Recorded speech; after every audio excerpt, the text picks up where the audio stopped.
ಒಂದು ರೀತಿ ಪಾಠವನ್ನು ಕಲಿಸ್ತಾ ಇರ್ತದೆ, ನೋವನ್ನು ಕೊಡ್ತಾ ಇರ್ತದೆ. ಆದರೆ ಸೋಲನ್ನು ಸ್ವೀಕಾರ ಮಾಡಬೇಕಾಗಿದ್ದು ಅನಿವಾರ್ಯತೆ. ಯಾರು ಆ ದಿನ ಒಳ್ಳೆಯದು ಆಟ ಆಡಿರ್ತಾರೋ ಅವರು ಗೆಲ್ತಾರೆ. ಹೀಗಾಗಿ ನಿನ್ನೆ ನಡೆದಂಥ ಈ ಮ್ಯಾಚ್ನಲ್ಲಿ ರೈಸ್ ಆಗಿದ್ದಾರೆ, ಗೆದ್ದಿದ್ದಾರೆ, ಟಾಪ್ ಬರಲಿಕ್ಕೆ ಪ್ರಯತ್ನ ಮಾಡಿದ್ದಾರೆ. ಅವರು ಈ ಟಾಪ್ 4 ತಮ್ಮ ಸ್ಥಾನವನ್ನು ಗಟ್ಟಿಗೊಳಿಸಿದ್ದಾರೆ. ಆದರೂ ಗೆದ್ದರೂ ಸಹ ಭಾಳ ದೊಡ್ಡ ಅಂತರದ ಗೆಲುವು ಇಲ್ಲದಕ್ಕಾಗಿ ಅವರು ತಮ್ಮ ಯಥಾರೀತಿ ತಮ್ಮ 3ನೇ ಸ್ಥಾನದಲ್ಲೇ ಉಳಿದಿದ್ದಾರೆ. ಆದರೆ ಟಾಪ್ 3ಯಲ್ಲೇ ಉಳಿದು ಬಿಟ್ಟಿದ್ದಾರೆ.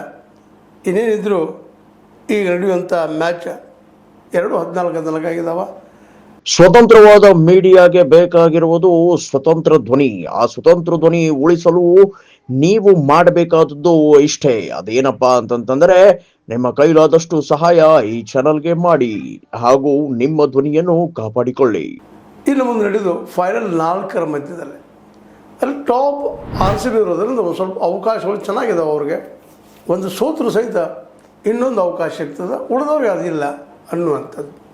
ಅದೇನೋ ಆಗಲಿ, ನಿನ್ನೆ ನಡೆದ ಮ್ಯಾಚ್ನಲ್ಲಿ RCB ಸೋತು ಟಾಪ್ ಸ್ಥಾನವನ್ನು ಉಳಿಸ್ಕೊಂಡದ.